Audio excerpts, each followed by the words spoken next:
Messieurs, Mesdames, bonsoir. La grande nuit du FIMA, intitulée Soirée des 5 continents, c'était hier au centre aéré de la BCEAO en présence de la marraine du festival, la première dame Dr Malika Issoufou et des autres premières dames du Mali et de la République centrafricaine.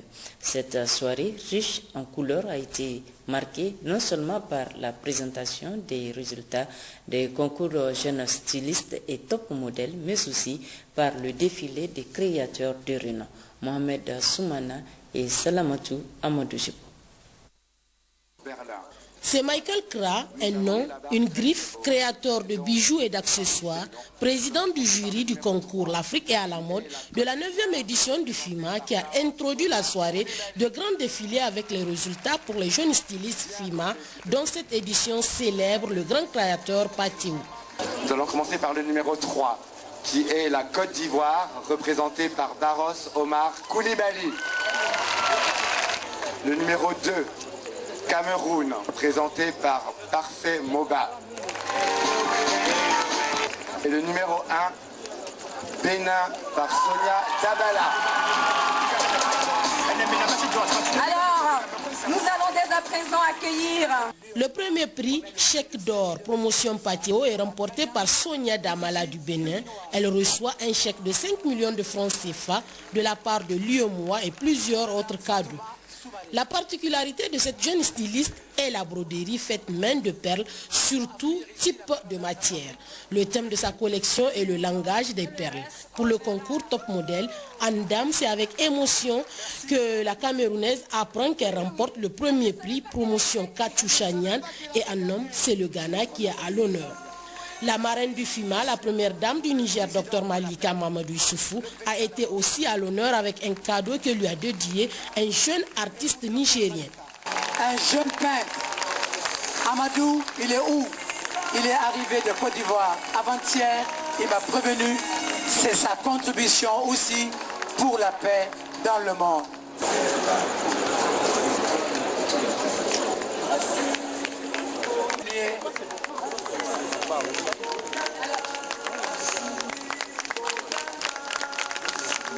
Pour la grande soirée des 5 continents de cette édition du FIMA des créateurs de renom comme Patiou, Bazé MC, Adama Paris, Iman Aïssi ou le prince du désert Al-Fadi, de son vrai nom Sid Nali, Sid Ahmed, le promoteur du festival, ont présenté leurs collections.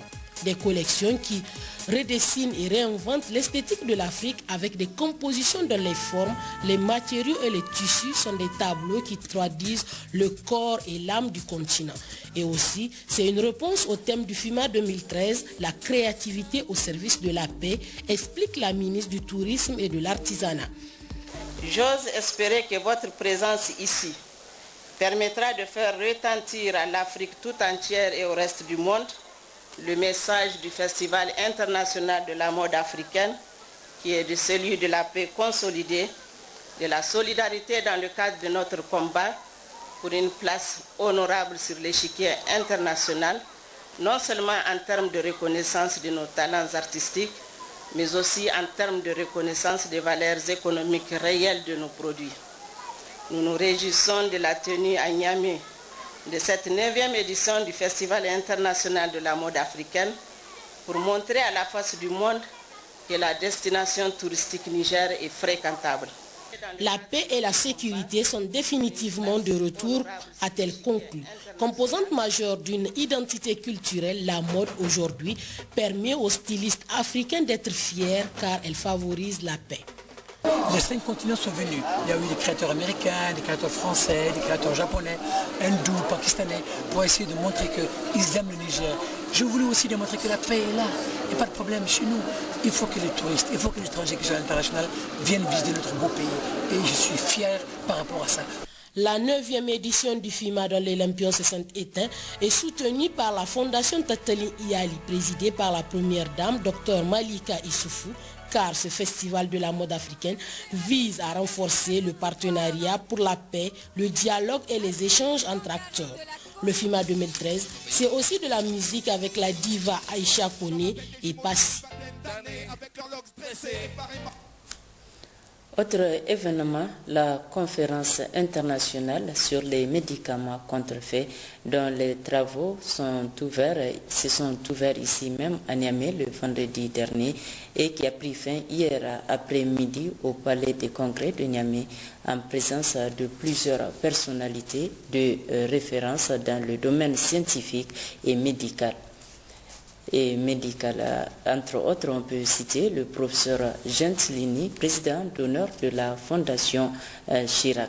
Dans l'allocution solennelle qu'il a prononcée à cette occasion, le professeur Gentilini outre le plaidoyer qu'il a fait en faveur de la lutte contre la contrefaçon des médicaments, a insisté sur la nécessité de cultiver la paix dans le monde. Les premières dames. J'ai le privilège de connaître personnellement quelques-unes d'entre vous et je voudrais vous dire combien je suis heureux d'avoir été délégué pour présenter la Fondation Chirac ce jour dans cette manifestation. Je voudrais saluer la première dame du Niger, chers confrères, chers anciens élèves, puisque vous avez bien voulu le rappeler, c'est un honneur pour moi. C'est un honneur qui rejaillira sur toute la pitié salpêtrière que j'ai dirigée pendant 30 ans.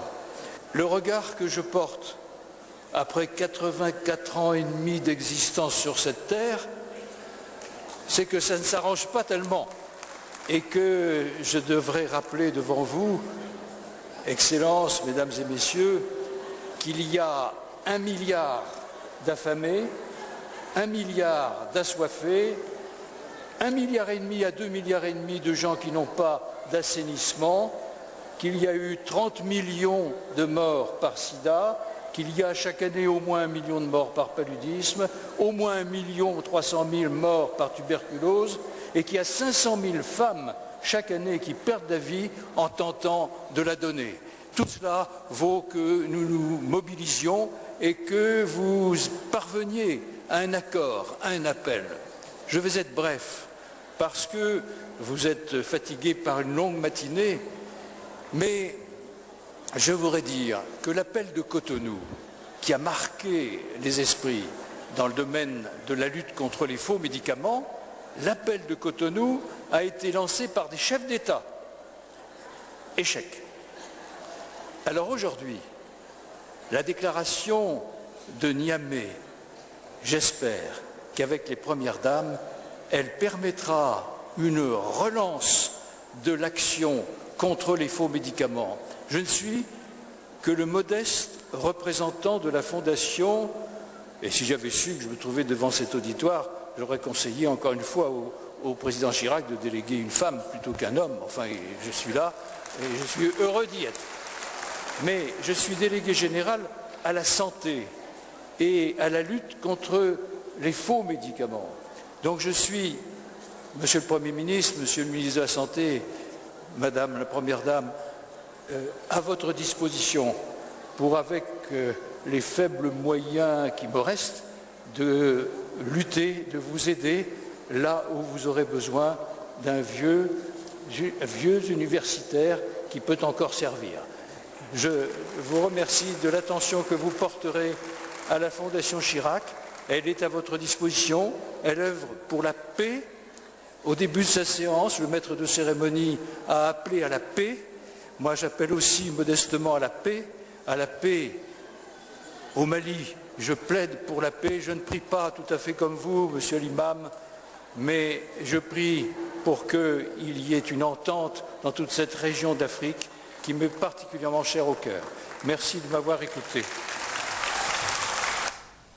Et puis ce communiqué de Télé Sahel qui informe les téléspectateurs qu'ils pourront suivre après les journaux en langue, l'émission Focus en région, juste après les émissions, les journaux télévisés en langue.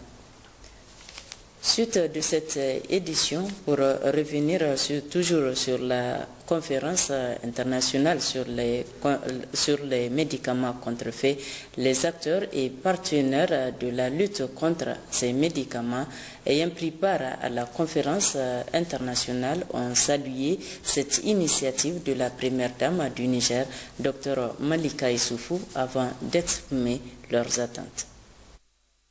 L'Institut international de lutte contre la contrefaçon de médicaments n'a pas seulement participé à ça, elle a contribué à la réalisation de cette journée grâce à la Fondation Tatali, grâce à la Première Dame. Les attentes sont multiples. Une prise de conscience que le médicament par terre peut être un médicament dangereux. Il est mal conservé, mais quelquefois il n'y a pas de principe actif. Et c'est aussi un produit qui peut avoir des poisons. Donc il est important que la population le sache. C'est très important. Deuxième chose, c'est que le Niger soit peut-être une phase d'expérimentation, soit le Niger soit une fer de lance en Afrique, pour lutter contre la contrefaçon de médicaments, grâce à la Fondation Tatali, grâce à la Première Dame. Ça, c'est notre attente profonde. C'est que la collaboration entre mon institut et la Fondation Tatali soit porteur au niveau des autres Premières Dames. Il faut bien comprendre que c'est une mobilisation générale. Ce n'est pas une simple réunion politique. L'Organisation mondiale des douanes, qui a répondu présent à l'invitation de Monsieur le Premier ministre, pour notre organisation, c'est la première priorité. Protéger la sécurité et la santé des consommateurs de cette Afrique subsaharienne, mais de l'Afrique dans son entièreté, c'est notre première priorité. Deux choses, hier notre secrétaire général, M. Mikouria, s'est rendu à une visite de courtoisie dans les magasins sous douane, des douanes ici, et ces magasins sous douane débordent de médicaments frauduleux, illicites ou contrefaisants, interceptés par les douanes d'ici, de votre pays, ce qui atteste de la performance et de la qualité de leur contrôle. Mais c'est très difficile de contrôler les frontières du Niger. Ce sont des frontières terrestres, c'est quelque chose de compliqué. Alors, nous montons, l'Organisation mondiale monte plusieurs opérations pour protéger justement la sous-région. Dernièrement, au mois d'avril, nous avons monté une opération qui s'est appelée l'opération Biela, qui a permis de réunir 23 pays, 23 ports. Et durant cette opération qui a duré 10 jours, nous avons intercepté, écoutez bien, 560 millions de faux médicaments. 560 millions de faux médicaments, dont 57 à destination du Niger. Donc, de par leur position, les douanes sont des premières autorités de contrôle à contrôler les marchandises, les personnes et les moyens de transport. Interpol s'engage beaucoup dans la lutte contre les faux médicaments et la criminalité pharmaceutique. Nous tenons à saluer la Fondation Tatali Yali pour l'opportunité de notre présence ici et surtout la présidente d'Interpol qui s'est déplacée en qualité de femme et de présidente pour soutenir cette initiative internationale de la Première Dame. En ce qui concerne les actions d'Interpol, nous sommes absolument privilégiés et nous avons mené des actions et des activités pour lutter contre les groupes organisés qui falsifient les médicaments de la rue ou qui infiltrent les marchés avec des faux médicaments. Je tiens à remercier la Première Dame, Dr Malika Issoufou, pour nous avoir offert cette opportunité d'organiser cette conférence qui a mobilisé tant de monde sur le plan national qu'international. Comme vous l'avez constaté et comme vous l'avez dit, on a beaucoup de partenaires qui ont répondu à notre appel aujourd'hui pour venir nous soutenir dans cette conférence et qui nous tiennent tellement à cœur parce que le problème de la contrefaçon et de la vente illicite des médicaments est un problème délicat dans le monde entier, particulièrement au Niger où il est flagrant, il est visible, il est là à la porte de toute la population, il est devenu un danger qui menace la santé publique. Voilà, donc vraiment là, cette conférence, c'est une grande opportunité, je ne cesse pas de le répéter. Et merci pour tous les collaborateurs qui ont contribué à la réalisation de cette conférence qui ne s'arrêtera pas aujourd'hui. Effectivement, après cette conférence, il y a des résolutions qui vont être déterminées, identifiées. Il y aura des activités qui vont suivre. La Première Dame a promis de nous soutenir jusqu'au bout. Nous allons mettre en place un comité multisectoriel qui va regrouper tous les acteurs qui sont concernés par ce problème, notamment la police, la douane, les agents de santé, la société civile, les consommateurs et les laboratoires fabricants, le contrôle de qualité. tous les acteurs, on va omettre personne.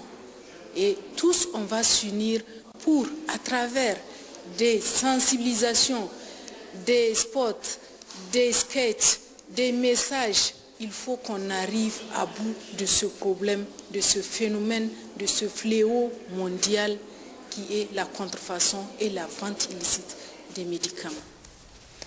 Oui, après avoir pris part à la conférence sur la problématique des médicaments contrefaits organisée par la Fondation Tatali Yali de la Première Dame, Dr Malika Issoufou, les délégations des Premières Dames du Burkina Faso, de la République centrafricaine et du Mali ont regagné ce matin leurs pays respectifs. Madame Chantal Kamporé du Burkina Faso, Madame Keta Ami Mega du Mali et Madame Chantal Djotoudia de la République centrafricaine, raccompagnées ici à l'aéroport international du Riamani de Niamey par la Première Dame Dr Malika Issoufou, l'épouse du Premier ministre ainsi que les ministres concernés. Les images de leur départ.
La conférence sur les médicaments contrefaits ou Al-Gasmin, c'est la 6e édition de la conférence sur les négoces et le financement du pétrole, du gaz et des mines en Afrique ou Al-Gasmin, qui a également pris fin hier au Palais des Congrès de Niamey. Cette édition a été marquée par la signature d'une résolution par le ministre de l'Énergie et du Pétrole et Dr Malika Issoufou, Première Dame du Niger. Les détails avec Djouari Siaka et Issaka Issa. Cette édition a regroupé 500 experts venant de 34 pays. C'est le monde des affaires des secteurs miniers et pétroliers qui s'est retrouvé à Niamey du 19 au 23 novembre 2013 pour des échanges de haut niveau sur les questions des industries extractives en Afrique.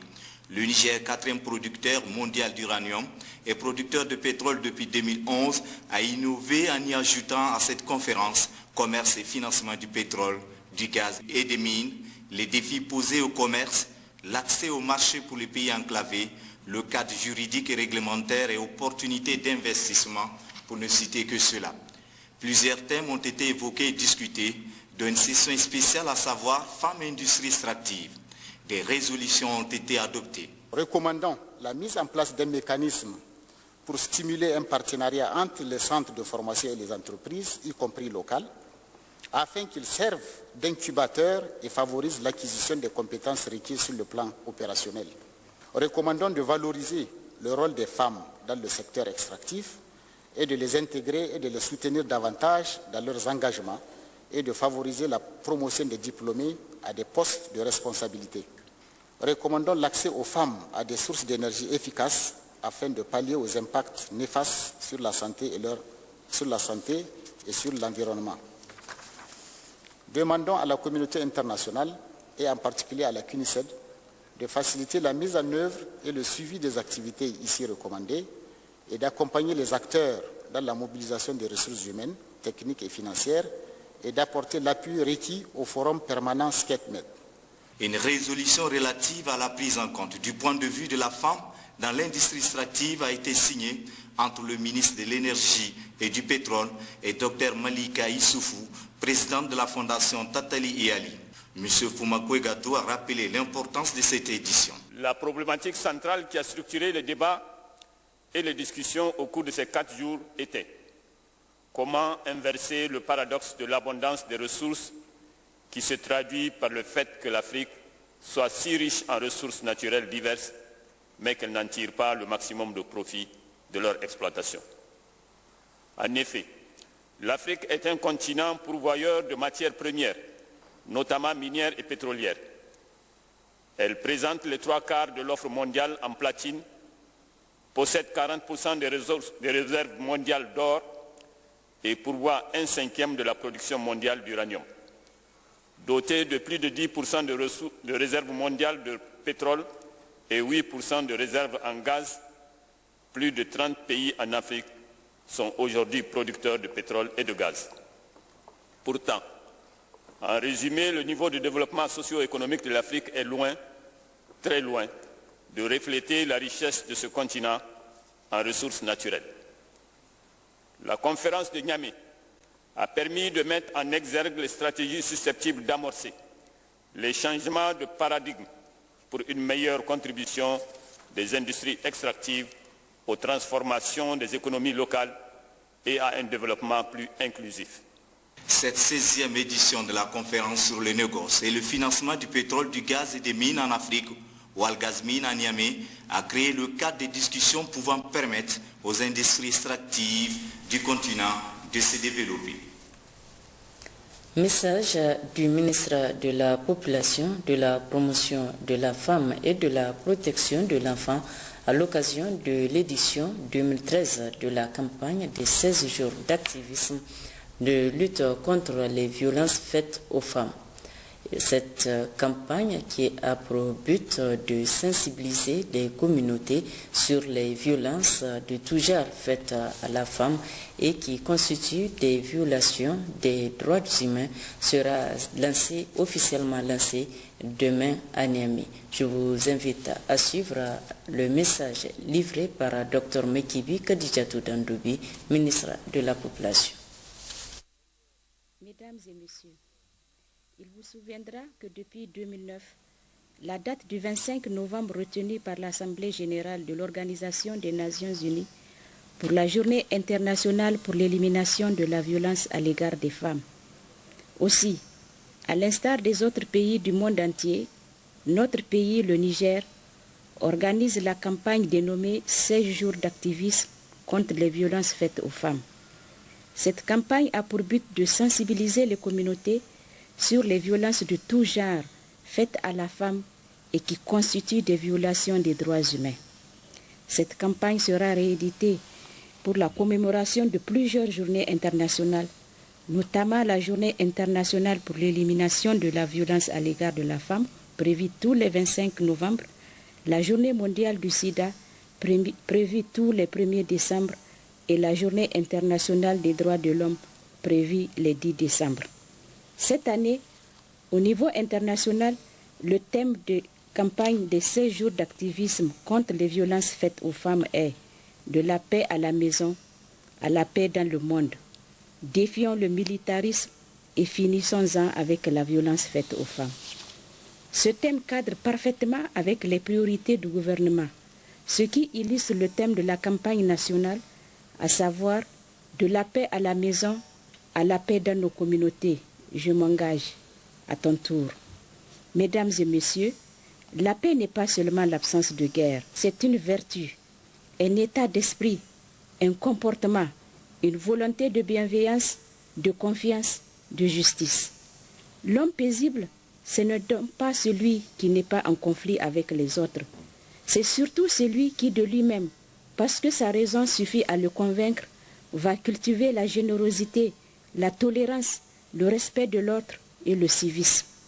Ainsi, au regard de cette citation, pouvons-nous affirmer que les violences faites aux femmes peuvent être assimilées à une absence de paix, non seulement dans nos foyers et ménages, mais surtout dans nos sociétés, lorsqu'on observe qu'au Niger, la violence est encore ancrée dans la culture.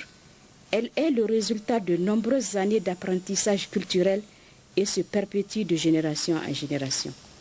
Mesdames et messieurs, la violence faite aux femmes en dépit des instruments internationaux et des lois nationales les réprimant gagne en intensité dans toutes les contrées du monde. En effet, une étude multi-pays de l'OMS en 2011 a révélé que 15 à 71% des femmes de 15 à 49 ans ont été exposées à des violences physiques ou sexuelles. Ces violences aux multiples manifestations sont perpétrées dans toutes les couches sociales et ont des conséquences dramatiques sur les victimes qui, le plus souvent, observent un silence qui les détruit lentement dans leur corps et dans leur âme. Au Niger, les résultats demeurent encore très en deçà des attentes. En effet, l'indice genre est de 0,19 contre 0,56 pour l'ensemble des pays en développement, selon les données de UNFPA. Le mariage précoce est récurrent au Niger, avec 61% des filles de 15 à 19 ans déjà mariées, et pour celles qui sont moins de 15 ans, 28% mariées, ce qui donne un taux de mariage précoce le plus élevé en Afrique de l'Ouest. Les us et coutumes influencent fortement les attitudes et comportements d'une grande majorité de la population nigérienne. Les violences faites aux femmes et aux filles continuent d'être perpétrées tous les jours sous toutes ses formes, et peu de voies de recours existent pour les victimes, en particulier pour les jeunes filles. La persistance des violences contre les femmes nécessite donc une mobilisation générale renforcée. La recherche de la paix durable par l'unité nationale dans laquelle s'inscrivent les populations doit commencer dans la famille, cellule de base de la société. C'est dans le foyer conjugal qu'il faut commencer par détruire les germes de la violence basée sur le genre. Mes chers compatriotes, nous devons comprendre et accepter que la violence doit absolument être bannie, non seulement dans la sphère familiale, mais aussi dans les relations entre les individus, les relations sur les lieux de travail et les milieux politiques, où les principales victimes sont toujours les femmes qui sont mères, épouses, sœurs, filles et collaboratrices. Nous devons le souligner que depuis la création en 2004 d'un cadre de concertation des intervenants en matière de lutte contre les violences faites aux femmes et aux enfants au Niger, d'importants efforts ont été consentis pour contrer ce phénomène grâce au soutien constant du ministère de la Population, de la Promotion de la Femme et de la Protection de l'Enfant et ses partenaires. Les espoirs sont permis.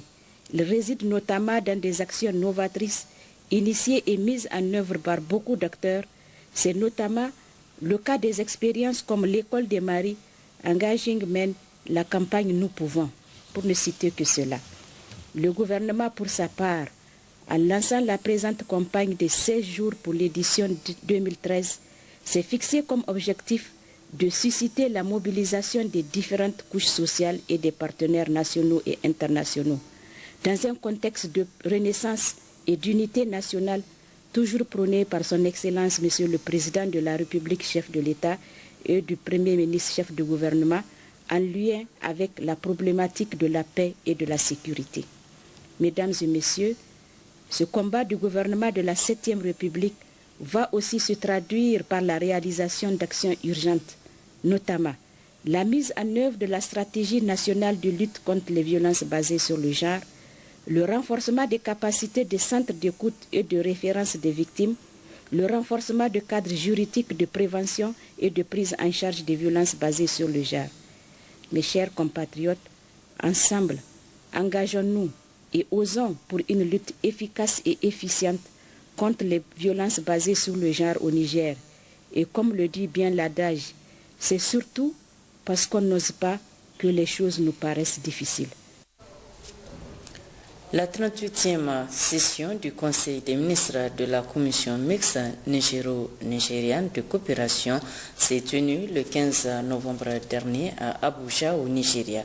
La redynamisation de la coopération entre les deux pays a été largement évoquée au cours de cette session.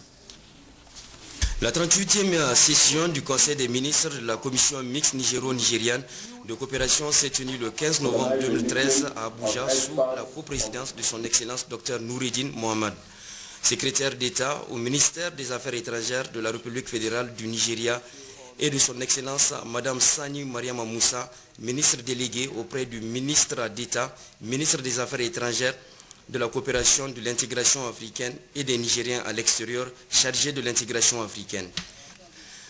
Les ministres ont procédé à un examen approfondi des recommandations issues de la réunion préparatoire des experts. Ils ont noté leur pertinence et ont pris des décisions appropriées dans les domaines de l'agriculture, de l'élevage, des ressources en eau, de l'environnement, de la santé, des routes, des liaisons ferroviaires, des télécommunications, des services postaux, des mines et de l'énergie, du commerce et investissement, de la sécurité transfrontalière, de la réhabilitation de la frontière entre les deux pays, ainsi que de plusieurs autres questions d'intérêt commun relatives au développement socio-économique des populations respectives des deux pays. Le Conseil s'est penché sur les activités menées au cours de l'année 2013 et s'est félicité des résultats satisfaisants obtenus par le secrétariat de la commission mixte dans plusieurs domaines grâce à la bonne collaboration des experts des deux pays et ce conformément aux directives données par la 37e session du Conseil des ministres et la 6e session de la haute autorité de la commission mixte. Il a exhorté les deux pays à poursuivre leur coopération dans l'intérêt de leur population. Dans le domaine des mines, industrie et énergie, le Conseil a mis l'accent sur les énormes potentialités dont regorgent les deux pays et a encouragé les opérateurs économiques privés à saisir ces opportunités et à y investir en conséquence. Concernant la gestion des eaux partagées, le Conseil a été informé qu'une rencontre des ministres des deux pays en charge de cette question est programmée pour la période allant du 17 au 23 novembre 2013 au Nigeria. Le Conseil soutient vivement cette initiative et a exhorté les deux parties à mettre à profit cette occasion pour que le problème des lâchers d'eau soit définitivement résolu conformément aux instructions de la 6e session de la haute autorité de la commission mixte et dans l'intérêt des populations des deux pays. S'agissant de la lutte contre la désertification, le Conseil a relevé que la deuxième phase du projet de gestion intégrée des écosystèmes n'a toujours pas démarré. Le Conseil, par conséquent, a instruit les autorités compétentes des deux pays en charge de ce projet à confirmer d'une part au Fonds pour l'environnement mondial le caractère prioritaire de ce projet et d'autre part à lui allouer des ressources adéquates sur les fonds du FEM 6 dont le démarrage est attendu en 2014. Sur le plan de la sécurité dans les deux pays, les ministres ont noté que des efforts importants ont été fournis dans ce domaine et ont encouragé les deux parties à poursuivre cette lancée. Ils ont en particulier insisté pour que le commandement de la patrouille mixte transfrontalière soit installé et rendu opérationnel sans délai afin de consolider les acquis. À cet effet, ils ont de nouveau instruit le secrétariat général de la commission mixte à rechercher plus de moyens logistiques adéquats, notamment des véhicules et 150 motos tout-terrain pour le bon fonctionnement de cette patrouille transfrontalière mixte. Évoquant le contexte sécuritaire dans la sous-région, les ministres ont déploré la persistance du terrorisme international, notamment à travers les activités d'Al-Qaïda au Maghreb islamique, AQMI, et de la secte Boko Haram au Nigeria. Ils ont condamné la prolifération des armes légères, le trafic humain, de drogue et autres activités illicites menées par des organisations criminelles et qui constituent une grave menace pour les deux pays et pour la sous-région. Ils se sont félicités des mesures énergiques prises par la CEDEAO, le Tchad et la France qui ont permis de contenir les agressions terroristes contre le Mali et les pays voisins. Ils ont salué la mise en place de la mission des Nations Unies pour le Mali, MINUSMA, Ils se sont réjouis de ces efforts qui ont permis le retour progressif de la paix au Mali et dans la sous-région de toute entière. Il est à noter que le Niger a été représenté à cette session par la ministre déléguée auprès du ministre d'État, ministre des Affaires étrangères, Mme Sani Mariama Moussa. Le ministre de la Santé publique, Manu Agali, a reçu cet après-midi une distinction de la part de l'Association nigérienne des dialysés et insuffisants rénaux. Il s'agit pour la dite association de présenter sa gratitude au ministre de la Santé pour l'attention particulière qu'il accorde aux dialysés. Gérard Abdelaziz Hamaniseni.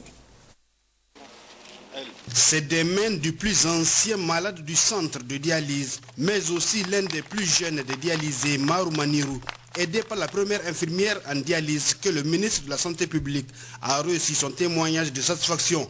La disponibilité du ministre de la Santé publique et l'attention particulière qu'il accorde aux dialysés ont amené l'Association nationale des dialysés et insuffisants rénaux à lui décerner cette distinction. Je puis vous affirmer que grâce aux instructions fermes que vous avez données et le suivi régulier de leur mise en œuvre, tout est rentré dans l'ordre. Nous dialysons sans aucun problème, sans aucune difficulté. L'équipe médicale, dirigée par le docteur Larabou, est à l'écoute des malades. Et pour corroborer tout ceci, vous venez de prendre la décision historique d'ériger le service de néphrologie en centre de dialyse autonome. Mais notre souci, Monsieur le ministre, c'est que l'administration tarde à être mise en place. L'ensemble des malades ne saurait être indifférent de cette marque d'attention de votre part. Nous apprécions votre méthode de travail qui consiste à associer les acteurs de la conception à la réalisation des stratégies pour l'amélioration de la qualité des soins. Nos remerciements et notre reconnaissance vont à l'endroit du président de la République, sans l'engagement duquel tout ceci ne saurait être possible. Je n'oublie pas de vous demander de transmettre au Premier ministre, chef du gouvernement, tous nos remerciements pour son appui constant en faveur de notre réseau. Nous apprécions ces gestes à l'endroit des malades de l'espace UEMOA. Nous vous chargeons de lui dire que tous les délégués des 8 pays, malades et médecins néphrologues, seront bientôt présents à Niamey pour lui décerner le titre de père de la dialyse. Très ému, le ministre de la Santé publique s'est engagé à redoubler d'efforts en faveur des dialysés et de mettre en place l'administration du centre de dialyse autonome dès la semaine prochaine. Cet acte de reconnaissance de l'association nigérienne des dialysés va me donner le courage encore de continuer davantage à aller vers tous les malades, vers tous nos centres, vers toutes nos formations de santé, nos districts sanitaires, en tout cas pour m'occuper davantage de la santé des populations en général et celle des dialysés en particulier. Je crois que cela, comme vous l'avez dit, ne serait pas possible sans l'appui de son Excellence Issoufou Mamadou, président de la République du Niger, et l'appui constant du Premier ministre Brigitte Raffini. Vous avez évoqué la question de la mise en place effective de l'équipe administrative. Inch'Allah, ce n'est qu'une question de temps. Ça va se faire d'ici la semaine qui va commencer demain. Les dialysés ont en effet connu des moments durs à cause des pannes de la machine de dialyse et d'osmoseur au service de néphrologie. Aujourd'hui, c'est un souvenir lointain.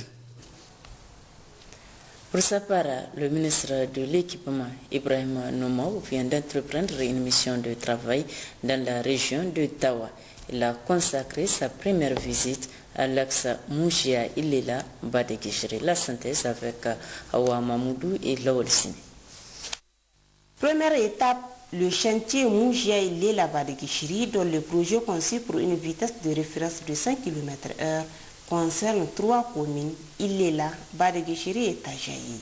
Il est constitué de 3 composantes dans la route Moujia-Ilela Badegishri, longue de 36,45 km, la desserte à Wilik Staja et Skita, longue de 13 km, et l'aménagement des voiries d'Ilela sur une longueur de 14 km.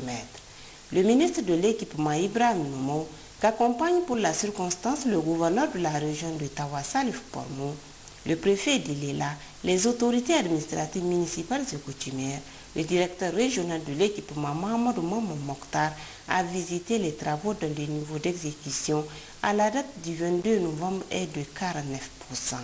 Ces travaux sont entièrement confiés à l'entreprise CSE, la compagnie sahélienne d'entreprise sous le contrôle du bureau d'études Urbatel SAL pour un délai contractuel de 19 mois. Selon les responsables en charge de ces travaux, des mesures urgentes sont en train d'être prises pour que tout soit fin prêt pour la réception.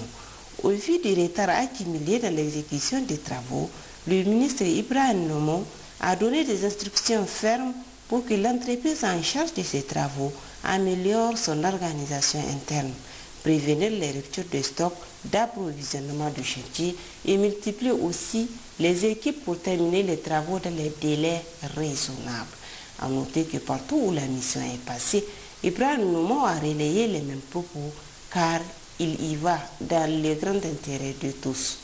Et je suis venu pour voir de visu et qu'est-ce qui est en train d'être fait, quelles sont les dispositions qui ont été prises pour rattraper ce qu'il faut rattraper, puisque en tout cas il y a une date butoir qu'on a donnée et nous y tenons fermement par rapport à cette date butoir. Donc c'est pour cela, en tout cas avant de quitter le chantier, nous allons faire certainement le point avec eux et arrêter les modalités pour tenir dans les délais. Mon impression par rapport à cette visite, je vous dis qu'ils sont largement en retard par rapport à ce qui a été retenu. Et je pense que les choses, des réaménagements doivent être faits pour que ces retards-là soient comblés. Et nous y tenons fermement. C'est pour cela en tout cas que nous avons engagé cette tournée à l'intérieur du pays. Et je pense que les uns et les autres, comme je l'ai dit depuis, que nous allons tenir nos engagements, ce que nous avons déjà fait en grande partie, et je pense que les uns et les autres aussi doivent tenir leurs engagements pour aller de l'avant dans ces chantiers-là. Aussi, les responsables en charge de cette compagnie ont pris bonne note et y veilleront fermement pour honorer les engagements qui leur sont les siens. A signaler qu'à la prochaine étape, le ministre de l'équipement Ibrahim Nomo visitera l'axe Madawa-Bouza-Keita. Dans le cadre des contributions citoyennes des Saoudiens pour le bien-être des populations nigériennes, l'ambassadeur d'Arabie Saoudite au Niger vient de réceptionner une mosquée et plusieurs forages au profit des populations des départements de Falmey et Boboy, région de Dosso. Manu El-Haj Sido, Harissou Garba. Les citoyens saoudiens, via leur ambassade, se sont engagés pour le bien-être de leurs frères du Niger à travers le projet de fonçage de 72 forages à motricité humaine et la construction de 2 mosquées dans les départements de Falmey et Bobo, région de Dosso, afin de permettre aux populations d'accéder à l'eau potable sans grande difficulté et de promouvoir la religion musulmane pour un coût global de 80 000 $, soit 40 millions de francs CFA. C'est dans ce cadre que l'ambassadeur de l'Arabie Saoudite dans notre pays, son Excellence Saoud bin Abdelaziz El-Day, vient de réceptionner une mosquée dans le village de Boy-Bangou et 48 forages répartis dans plusieurs villages des départements de Falmey et Boboy, auxquels d'ailleurs il a remis gracieusement une demi-tonne de riz, 34 cartons de dattes et 200 livres saints du Coran. Au cours de la cérémonie, son Excellence Saoud bin Abdelaziz El-Day dira que c'est une grande fierté pour lui et pour son pays que ses frères saoudiens apportent leur contribution à leurs frères musulmans du Niger afin d'alléger leurs souffrances dans le cadre d'accès à l'eau potable et pour le renforcement de la solidarité et culture islamique. L'ambassadeur saoudien s'est aussi réjoui de la qualité de ces travaux dont il est chargé de superviser et qui ont pour principal objectif de faire profiter un nombre important de populations rurales dans le domaine de l'accès à l'eau potable qui reste et demeure l'élément fondamental pour la vie. Quant aux populations bénéficiaires, elles ont exprimé toute leur satisfaction et leur gratitude à l'endroit de leurs frères d'Arabie Saoudite et ont demandé à son Excellence Saoud bin Abdelaziz El-Day de leur transmettre leurs remerciements. Ouverture hier des assises du Conseil fédéral extraordinaire du PNDS Taraya d'Agadez. À l'ordre du jour de cette session, la préparation du 6e congrès du parti prévu pour se tenir du 28 au 29 décembre 2013 et la redynamisation du parti. Précision, Hachim Mohamed Malik Abdraman.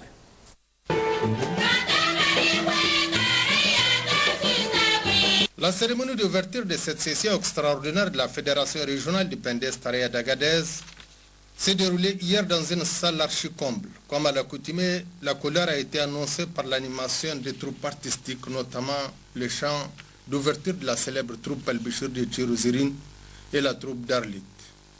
Discours de bienvenue du président de la section d'Agadez, Alhaji Illo Amadé. C'est dans cette ambiance festive que le message du président de la Fédération d'Agadez, Alhaji Chérif Ould El-Abidine, présent pour la circonstance, a été livré par le secrétaire général de la structure.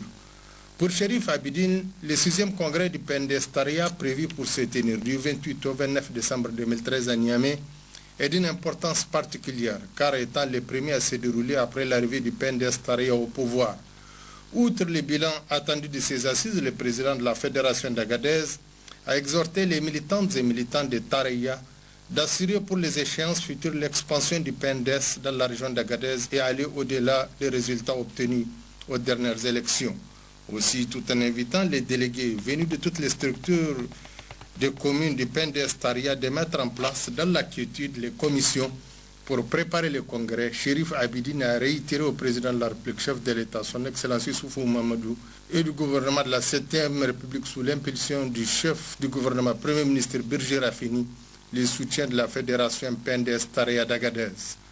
Prononçant peu après son allocution d'ouverture, M. El-Kassoum Indatou, membre du Conseil exécutif national du PNDS Taraya, a largement évoqué la nécessité de dresser le bilan de la vie du parti Agadez et d'envisager les perspectives avec comme objectif principal aller au-delà des 52% obtenus aux dernières élections dans la région. El-Kassoum Indatou a saisi cette opportunité pour passer en revue la situation politique entre deux sessions du Conseil et en particulier la situation politique du Niger, tout en regrettant le comportement des anciens partenaires politiques ayant décidé de quitter la majorité au pouvoir, faisant ainsi planer une crise politique majeure aux conséquences incalculables au Niger. En effet, pour qui connaît le contexte sécuritaire régional, ajoutait l'intervenant, leurs actes traduisent leur conception des intérêts et de la préservation de la paix, de la sécurité et de l'intégrité territoriale du Niger. Ces manœuvres se sont soldées, comme vous le savez, par un échec cuisant. Bien au contraire, devait rappeler le cas Soumindatou, les succès que le Niger rencontre sur la scène internationale à travers la libération des otages, la visite du secrétaire général des Nations Unies en compagnie du président de la Banque mondiale, de la Banque ouest-africaine de développement et d'autres personnalités, ont mis le Niger et son premier représentant, qui est le président de la République, au cœur de l'actualité mondiale et cette fois-ci en positif. Au demeurant, l'œuvre de rassemblement des Nigériens continue à être l'objectif du président de la République et ses actions rencontrent un franc succès. À titre illustratif, le vote de la motion de confiance au Premier ministre Birji Rafini. En étant toujours dans le même chapitre que les représentants des partis politiques, tant de l'opposition que de la mouvance présents dans la salle, ont salué à l'unanimité les performances politiques enregistrées ces derniers temps par le président de la République et son gouvernement. Au terme de cette rencontre, plusieurs motions ont été formulées par les participants. Le Conseil fédéral extraordinaire de la Fédération PNDS Taraya d'Agadez, tenu le 23 novembre 2013, apporte son soutien et ses remerciements au président de la République, chef de l'État, pour son sens élevé des responsabilités et d'engagement pour un Niger émergent. Apporte son soutien et ses encouragements au Premier ministre, son Excellence Birji Rafini, et au deuxième gouvernement de la 7e République pour les succès remportés lors du vote positif de la motion de confiance. Apporte son soutien et ses remerciements à la mouvance pour la renaissance du Niger, à ses dirigeants à tous les niveaux et aux députés nationaux qui mettent en avant l'intérêt du Niger en toutes circonstances. Considérant la tragédie survenue sur la route de Tamanrasset et qui s'est soldée par la mort de 92 de nos compatriotes victimes des réseaux criminels d'immigration clandestine, le Conseil fédéral de la Fédération PNDS Taraya d'Agadez, tenu le 23 novembre 2013, déplore la survenue de cette tragédie et présente ses condoléances les plus attristées aux familles éplorées de ces innocentes victimes et aux autorités de la 7e République. Considérant le problème du chômage des jeunes dans la région d'Agadez et ses conséquences sur la sécurité et la paix sociale, considérant la nécessité pour les autorités décentralisées de contribuer à la recherche de solutions à cet épineux problème, le Conseil fédéral extraordinaire de la Fédération PNDS Taraya d'Agadez, tenu le 23 novembre 2013, appelle tous les maires et les conseils régionaux à engager une réflexion et une concertation avec toutes les structures intéressées pour trouver des voies et moyens susceptibles de remédier à ces problèmes. Fait à Agadez le 23 novembre 2013, le Conseil. La coordination régionale du Modern Falumana de Niamey s'est réunie cet après-midi au Palais des Congrès de Niamey à l'effet d'examiner la situation sociopolitique de notre pays. Réunion sanctionnée par une déclaration de soutien au président de la République Issoufou Mahamadou et à la mouvance pour la renaissance du Niger, MRN. Synthèse Issoufou Suleiman Kadijatassa. À travers cette assemblée, la coordination régionale Modern Falumana Africa entend apporter son soutien au président de la République et aux partis membres de la MRN. De la déclaration rendue publique, la coordination régionale de Niamey a également apporté son soutien au secrétaire général du parti, la dame Hamidou Tchana, et aux autres membres du gouvernement du parti Modern Falumana. Cette réunion a été aussi l'occasion pour le président du conseil de ville de Niamey, Hassan Seydou, qui dans un langage franc et sincère a exprimé toute sa reconnaissance aux différents maires qui ont soutenu sa candidature à son élection à la tête du conseil de ville de Niamey. Pour Hassan Seydou, l'heure est à présent au respect des engagements pris pour soutenir le programme de renaissance du président Issoufou Mahamadou pour la réalisation du projet Niamey-Niala. Pour ce faire, la contribution de tous est nécessaire, a-t-il indiqué, en vue de faire de Niamey une ville moderne à l'image des autres capitales de la sous-région.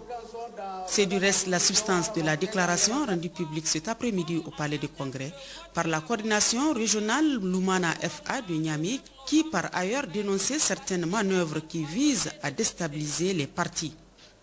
C'est pourquoi nous demandons aux militants et sympathisants de la coordination régionale Modern Falumana de Niamey de se libérer et de se joindre au courant de liberté et d'espoir qui souffle désormais au sein de notre parti pour soutenir le président de la République et la MRN qui ont permis l'élection de notre camarade Hassan Seydou à la présidence du conseil de ville de Niamey.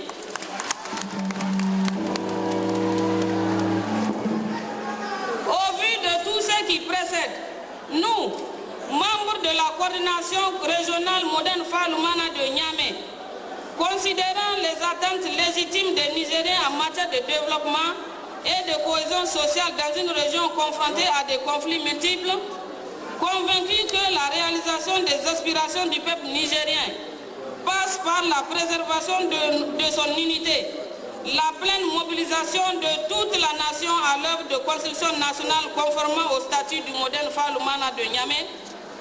Réitérons notre soutien ferme et sans réserve au président de la République et au gouvernement pour leur action de développement du Niger et pour le bien-être de ses populations. 2. Félicitons les députés de la majorité pour le vote de la motion de confiance au gouvernement, en particulier ceux du groupe parlementaire Modern Falumana Africa. 3. Réaffirmons notre soutien indéfectible aux ministres membres du Modern Falumana. 4. Remercions les partis membres de la MRN pour l'élection de notre camarade Hassan Seydou à la présidence du conseil de ville de Niamey, à qui nous apportons notre soutien. 5. Demandons au président du conseil de ville, M. Hassan Seydou, de tout mettre en œuvre pour la réussite de Niamey-Niala qui permettra aux Nigériens d'avoir la belle capitale qu'ils méritent. 6. Dénonçons et condamnons les actes de déstabilisation des coordinations régionales orchestrées par le président du parti, Hama Amadou. 7. Retirons notre confiance au président du parti pour l'atteinte à la cohésion et aux intérêts du parti. 7. Lançons un appel vibrant aux militants et sympathisants de la coordination régionale Modern Falumana de Niamey de ne ni cautionner ni soutenir aucune initiative, action des fossoyeurs de la démocratie. 8. Demandons aux militantes et militants de se tenir prêts pour répondre à tout mot d'ordre des patriotes sincères de la coordination régionale de Niamey. la présidente des femmes de la coordination régionale de Niamey, Mme Adam Hamsou, a lancé un vibrant appel aux militants et sympathisants de l'Oumana FA pour qu'ils se mobilisent davantage en vue de renforcer l'unité et la cohésion au sein du parti. Clôture hier à Sender de la première session de la Cour d'assises au titre de l'année 2013. Sur les 50 affaires inscrites au rôle de cette session, 19 ont été jugées. Détail, Jamila Amadou, Laoli Babali. Après 21 jours d'intenses travaux, les membres de la Cour d'assises ont pris les décisions finales sur les affaires jugées et cela conformément à la loi. Dans son discours de clôture, le président de la Cour d'assises de Sender a salué le courage et la détermination des uns et des autres, ainsi que l'esprit du professionnalisme qui a prévalu au cours de ces assises. Pour sa part, le procureur général a souligné l'importance de ces dernières qui contribuent de manière significative à garantir le droit de l'homme et les libertés fondamentales. Tout s'est déroulé de façon tout à fait normale. Tout était bien organisé, l'État a mis les moyens nécessaires à notre disposition et nous en avons fait usage à bon escient.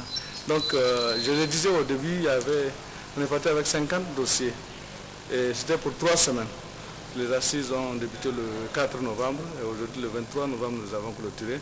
De 50 dossiers, je disais qu'il y a un seul dossier qui n'a pas été jugé, qui a été renvoyé à la prochaine session et ça même à la demande des accusés. Mais le dossier était en état, c'est les accusés qui ont demandé et c'est la loi qui leur permet de demander cela. Donc sur les 49 dossiers ont été effectivement jugés. Et s'agissant des peines, comme vous allez nous demander, les peines varient de 2 ans d'emprisonnement à la peine de mort.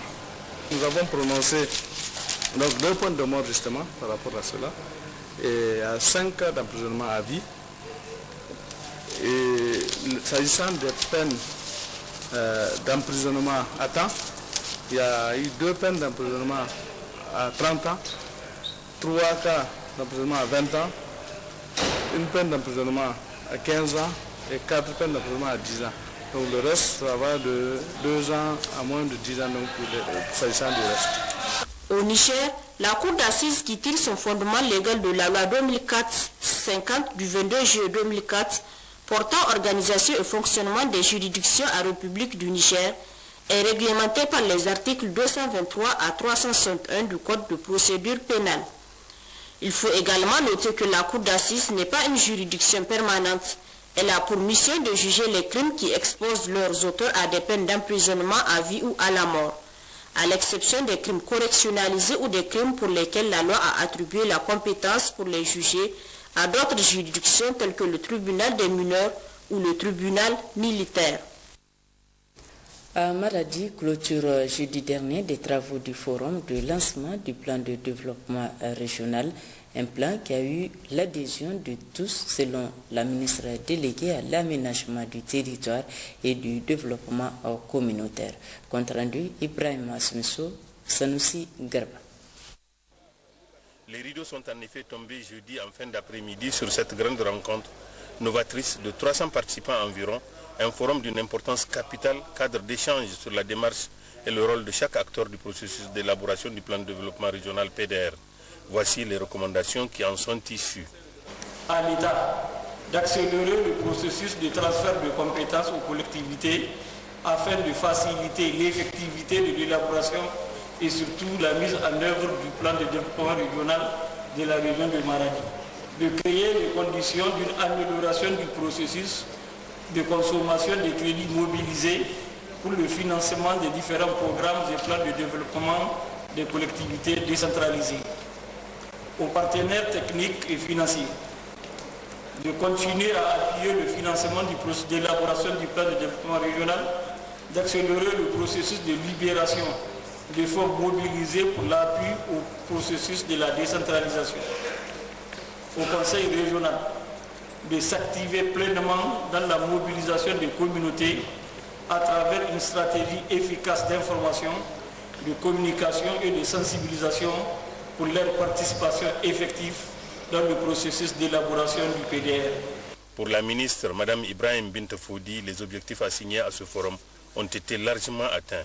En effet, je constate que vos échanges ont permis de comprendre le rôle et les attributions des différents acteurs et parties prenantes au processus, de saisir clairement les différentes phases d'élaboration du PDR, d'informer et de sensibiliser largement tous les acteurs sur la portée du PDR et son lien avec le PDS 2012-2015. Nous pouvons retenir alors, sans risque de se tromper, que l'adhésion de tous est acquise. Mais certains de nos partenaires, pas des moindres, comme le système des Nations Unies, nous ont tendu une perche qu'il faut saisir et même tenir. En marge de ce forum, Mme Ibrahim Bint Foudi, qui accompagne le gouverneur, le président du conseil régional et le directeur général de l'aménagement du territoire, El Hadj Ibrahim Adamou, a visité des ONG, associations et la direction régionale du plan. Elle était également au sultanat du Kassina et à celui du Goubir pour une visite de courtoisie au sultan. Première étape de ces visites, CRS, Catholic Relief Service, où elle s'est intéressée au programme d'appui à la sécurité alimentaire des ménages tataliens à Benkin Iyali. Après une présentation PowerPoint et quelques échanges, le coordinateur a été instruit de s'inscrire dans la logique de l'initiative 3N, les Nigériens nourrissent les Nigériens, et d'associer fortement les communautés locales dans les vulgarisations des produits de la recherche-action. La collaboration dans ces domaines d'intervention est sans reproche, selon le président du conseil régional. Après une visite du magasin des vivres, la délégation ministérielle était à Caire, Niger, une ONG qui dispose d'un plan stratégique pluriannuel qui cadre parfaitement avec le plan de développement économique et social. Ensuite, ce fut le tour de l'Association pour la redynamisation de l'élevage au Niger, AREN, et l'ONG HIMMA, de recevoir la visite dans leurs locaux de Madame la ministre, qui a reçu d'amples informations sur les différents domaines d'intervention, les missions et les réalisations faites. Des conseils utiles et nécessaires leur ont été prodigués pour la suite normale de leurs activités. Toujours au cours de la nuit, une réunion de prise de contact a regroupé le personnel de la direction régionale du plan autour de la ministre, ce qui a permis de déballer les difficultés et les contraintes liées au bon fonctionnement de ce service de l'État. La ministre a pris bonne note et donné les voies de solution à certaines des préoccupations telles que la gestion de la carrière, les bâtiments et la logistique. La ministre a reçu des présents de la part de certains des responsables visités. Plusieurs ont affirmé n'avoir jamais reçu de visite d'un si haut niveau depuis plus de 20 ans de leur existence. Cérémonie de lancement hier au village de Takourzet, commune rurale de Bankilare, de l'opération de reconstitution du cheptel au profit des familles vulnérables. C'est le préfet du département de Bankilare qui a présidé la cérémonie. Zakari Maman. Par la présente cérémonie de lancement de l'opération reconstitution du cheptel exécutée par l'ONG Souba Sola au village de Takourzet, la haute autorité à la consolidation de la paix vient ainsi de matérialiser le souci de répartition des ressources et réaliser l'objectif de la création de richesses en milieu rural. C'est ainsi que la haute autorité à la consolidation de la paix met en œuvre des micro-projets de développement en faveur des populations rurales vulnérables afin de leur permettre de bénéficier des ressources financières de leur pays et de s'affirmer en tant que nationaux. Chaque ménage cible bénéficie de 3 têtes de chèvre, dont 2 femelles et 1 mâle. Les objectifs visés à travers cette opération sont la création de richesses dans les familles vulnérables, voire en milieu rural, et la lutte contre la malnutrition des enfants. La chèvre, animal résistant à la sécheresse, est reconnu pour la vertu de son lait nutritif. Cette opération de distribution des petits ruminants aux familles vulnérables est une occasion saisie par le maire de la commune de Bankilare, Abdoulaye Almouj, et l'honorable chef de groupement Tangadangadesh Al-Moumin Boula de rappeler les doléances des populations, notamment la construction des salles de classe, le fonçage des points d'eau modernes dans certaines localités pour la prévention du choléra et la promotion de la scolarisation des filles en milieu nomade et mise au cours du ciblage des bénéficiaires. Ces intervenants ainsi que les bénéficiaires ont enfin loué et réitéré leur reconnaissance aux autorités de la 7e République pour les efforts dans la recherche de l'amélioration des conditions de vie des populations. Le préfet du département de Bankilare, peu avant de procéder au lancement de l'opération de distribution, il a signifié que cette action de relèvement, le 3e du genre, contribue sans nul doute au renforcement de la consolidation de la paix. Et cette opération consiste a distribué environ 400 chèvres. Donc c'est une opération qui vise surtout à soulager les populations les plus vulnérables, notamment les femmes veuves, les handicapés et en tout cas les chefs de famille les plus pauvres. Je voudrais donc en cette occasion remercier très sincèrement le président de la République qui, à travers cette institution, en tout cas, et même au-delà, nous a apporté tous les appuis en tout cas, nécessaires au niveau donc, de ce département de Guinguinéo. Je voudrais aussi remercier la haute autorité à la consolidation de la paix qui n'a jamais ménagé en tout cas ses efforts pour nous appuyer, pour nous accompagner dans le cadre donc, du renforcement et de la consolidation de la paix donc, dans notre département. Cette opération reconstitution du cheptel chèvre qui aura coûté 10 millions de francs CFA profite à 130 bénéficiaires parmi lesquels le gouverneur de Maradi a donné le coup d'envoi de la marche dédiée à la paix. Elle est organisée par la FENILUT. Détail Ramoto Salou et Imrana Idrissa. Initiée par la Fédération nigérienne des luttes traditionnelles en collaboration avec son partenaire Anima Sutura, cette marche est dédiée à la paix et sera effectuée par le nommé Batouré Amadou Seydou. L'intéressé n'est pas à sa première expérience. On se rappelle en effet que Batouré Amadou Seydou avait en 2012 effectué à pied le tronçon Agadez-Niamey en un mois. Toujours dans le cadre de la promotion de la paix dans notre pays, pour le trajet Maradi-Niamey, Batouré Amadou Seydou promet de l'effectuer en 17 jours. Donc, je serai à Niamey, Inch'Allah, si tout va bien, le 1er décembre, à l'occasion de la journée mondiale du VIH-Sida. Il faut noter qu'outre la promotion de la paix, cette marche s'inscrit également dans le cadre de la lutte contre le VIH-Sida, pour laquelle la FENILUT et Anima Sutura unissent leurs efforts. C'est une marche de la paix, donc organisée par la Fédération nigérienne de lutte, en partenariat avec Anima Sutura. Nous, on veut mettre à profit cette marche de la paix pour mener des séances de sensibilisation à l'endroit où, à l'égard des populations qui seront sur le tronçon Maradi-Niamey. Il faut préciser que dans le cadre de la lutte contre le sida, la FENILUT organisera le 1er décembre un combat entre Moussa Abdoulaye de Maradi et Yakuba Adamou de Niamey. Aussi, Batouré Amadou Seydou sera-t-il accueilli le 1er décembre par la première dame à l'arène de lutte traditionnelle de Niamey. Fin de cette édition, mais dans quelques instants, nos projecteurs seront tournés vers Dosso avec l'émission Focus, une émission consacrée à la vie de nos régions. Bonne réception, bonsoir.